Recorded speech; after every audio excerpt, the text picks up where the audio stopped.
자, 오늘은 웨스트민스터 대교리문답 43문답부터 45문답까지 딱 3개만 하도록 하겠습니다.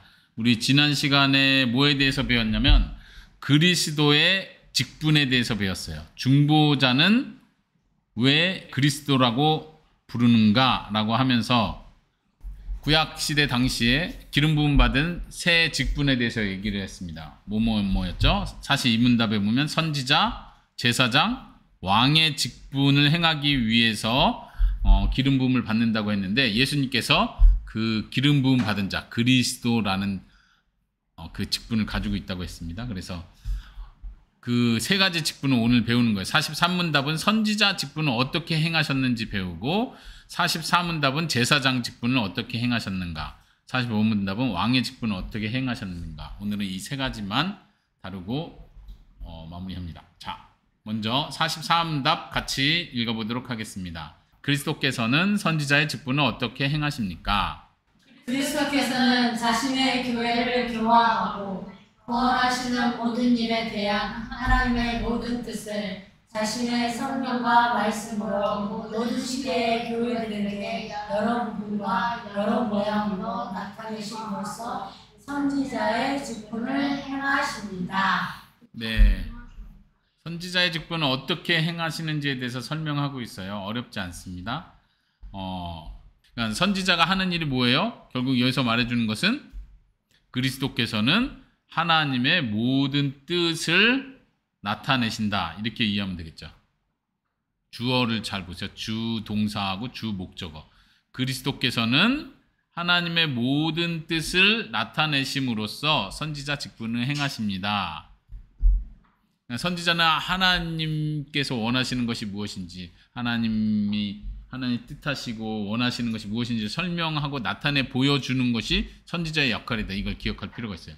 우리가 보통 선지자 하면은 구약시대든 신약시대든 선지자 하면은 미래의 일을 예언해 주는 사람, 혹은 이제 영어로는 prophecy 그러면서 예언자 이렇게도 번역을 해요. 그러니까 예언자니까 미래에 우리가 알지 못하는 어떤 일이 일어날 것을 말해준다. 뭐 몇 년도에 통일이 일어날 것이다.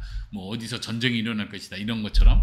근데 선지자, 구약에서 말하는 하나님의 선지자라고 할 때 선지자의 주요 역할은 미래를 예언하는 말을 하는 것이 아니라 더 중요한 건 하나님의 뜻을 나타내 보여주는 거예요. 예를 들면 지금 회개하십시오. 이것이 선지자들이 외치는 핵심 메시지였어요. 하나님께서는 여러분들이 죄를 버리고 하나님께 돌아오기를 원하십니다. 이것이 하나님의 뜻입니다. 라고 외칠 때, 만약 그렇지 않으면 하나님께서 뭐 바벨론을 이용해서 이 나라를 멸망시키실 것입니다. 이건 미래에 대한 얘기죠. 근데 미래의 예측 자체가 중요한 게 아니라 선지자에게 있어서 중요한 건 하나님의 뜻을 전하는 거예요. 그 안에 미래에 대한 하나님의 계획을 설명할 수도 있는 거고, 과거에 이스라엘 역사 어떻게 해왔고 하나님께서 어떻게 해왔다. 근데 너희가 지금 하나님을 멀리 떠나고 있다. 이런 것도 다 하나님의 뜻을 전파하기 위해서 과거, 현재, 미래 얘기를 다 하는 거죠. 그러니까 선지자 하면 미래를 얘기하는 사람, 예언자 하면 미래를 얘기하는 사람, 이렇게 이해하지 않기를 바랍니다. 그래서 여기 구체적으로 말하고 있어요. 하나님의 모든 뜻을 어떻게 나타내신대요? 성령과 말씀으로써 나타내신다. 성령과 말씀으로써 나타내신다. 그리고 대상은 모든 시대 교회들에게 말씀하신다. 그러니까 과거에 구약시대든 신약시대든 현재든 그리스도께서 그 일을 지금도 하신다는 거예요. 구약시대는 말 그대로 선지자들을 통해서 예수님께서는 하나님의 뜻을 나타내 보이신 거예요. 신약시대 예수님이 이 땅에 오셨을 때는 예수님 자신이 친히 선지자가 되셔서 하나님의 뜻을 드러내는 통로가 되신 거죠.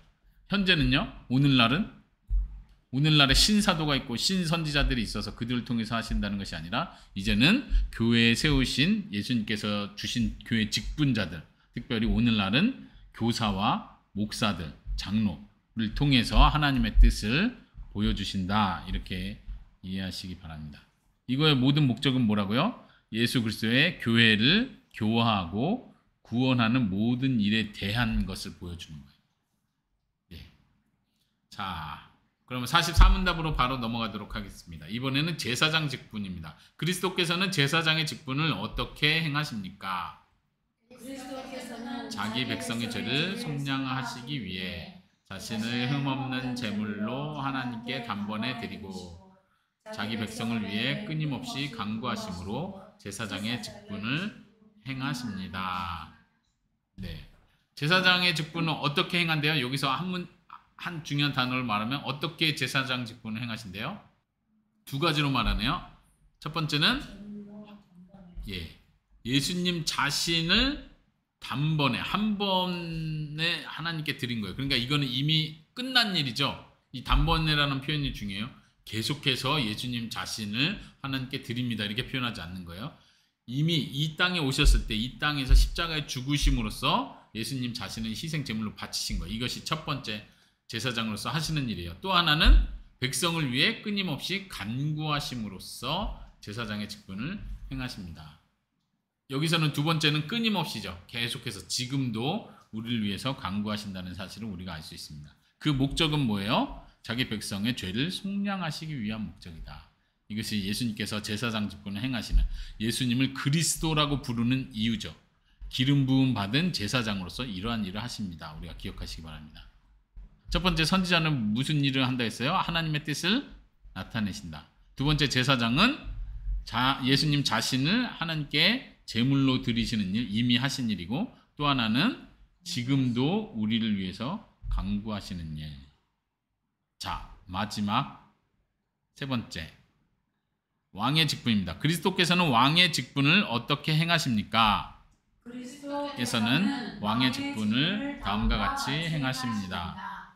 그리스도께서는 세상에서 자기 백성을 자신에게로 불러내시고 그들에게 직분자들과 율법과 권징을 주심으로 누구나 보고 알 수 있게 자기 백성을 통치하십니다. 자기가 택하신 자들에게 구원의 은혜를 베푸시고 그들의 순종에는 상을 주시며 그들의 죄에는 징계를 내리셔서 바로잡으십니다. 또 그들이 받는 모든 시험과 고난에서 그들을 지키고 도우시며 그들의 모든 원수를 제어하고 정복하시며 자신의 영광과 자기 백성의 선을 위해 모든 것을 다스리십니다. 그리고 하나님을 모르고 우리 주 예수의 복음에 복종하지 않는 다른 사람들에게는 원수를 갚으십니다. 네.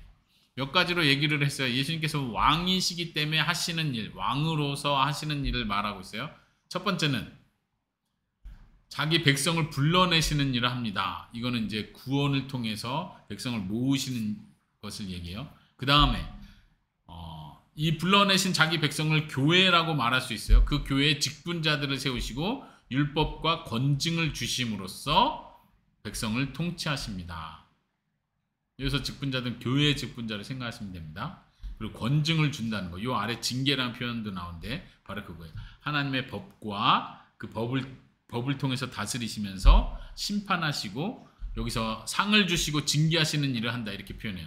자기 백성들에게 구원의 은혜를 베푸시고 순종하는 자에게는 상을 주시고 죄를 짓는 자에게는 징계를 내리십니다. 그러니까 다스리시는 것의 핵심이죠. 심판하시는 일, 그 심판 속에는 두 가지가 있어요. 상을 주시는 것과 징계를 내리시는 것. 이건 최후의 심판만을 얘기하는 것이 아니라 지금도 예수님께서 자신의 백성을 다스리기 위해서 아까 말한 교회 직분자들을 세우신 거예요. 예수님께서 교회 직분자들을 통해서 지금도 예수님의 백성들을 다스리고 계신다. 그래서 교회 안에는 징계가 반드시 들어가는 거죠. 징계가 없으면 예수님의 통치가 실행되지 않는 거예요. 자, 또 그들이 받는 모든 시험과 고난에서 그들을 지키고 도와주십니다. 보호하시는 역할, 왕으로서 그런 일을 하는 거예요. 왕이 특히 구약시대 같은 배경에서는 왕이 어떤 일을 해요? 중요한 역할 중에 하나는 전쟁에 앞장서서 나가는 거죠. 굉장히 상징적인 거예요. 백성들을 보호한다는 의미에서 굉장히 상징적인 거죠. 여기서도 말하는 것은 모든 시험과 고난에서 그들을 지키시고 도우신다. 계속해서 모든 원수를 제어하고 정복하신다. 이런 일을 지금도 하고 계시고 최후에 완성하실 것이죠. 자신의 영광과 자기 백성을 위해 모든 것을 다스리십니다. 왕으로서 다스리십니다.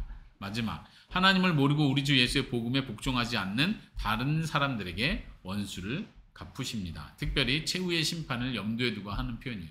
지금도 하나님께서는 자신의 백성을 다스릴 뿐만 아니라 온 세계를 다스리시면서 심판도 하시고 벌도 내리시고 원수도 갚아주시고 악을 제어하시기도 하지만 지금은 온 세상을 온전히 하나님 예수님께서 통치하시는 게 아니에요. 마지막 날에 예수님께서 온전히 통치하실 거예요. 지금은 특별히 교회 안에서 그러한 온전한 통치를 이루어 가고 계십니다.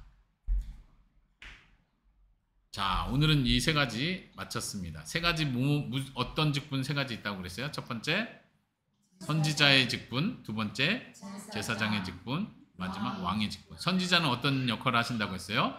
하나님의 뜻을 나타내 보이신다, 가르치신다. 두 번째는요, 제사장의 역할은 예수님 자신을 제물로 바치는 것. 또 하나는 우리를 위해 간구하시는 것. 왕으로서 하시는 역할은요, 여러 가지가 있지만 한마디로 말하면 다스리시는 것.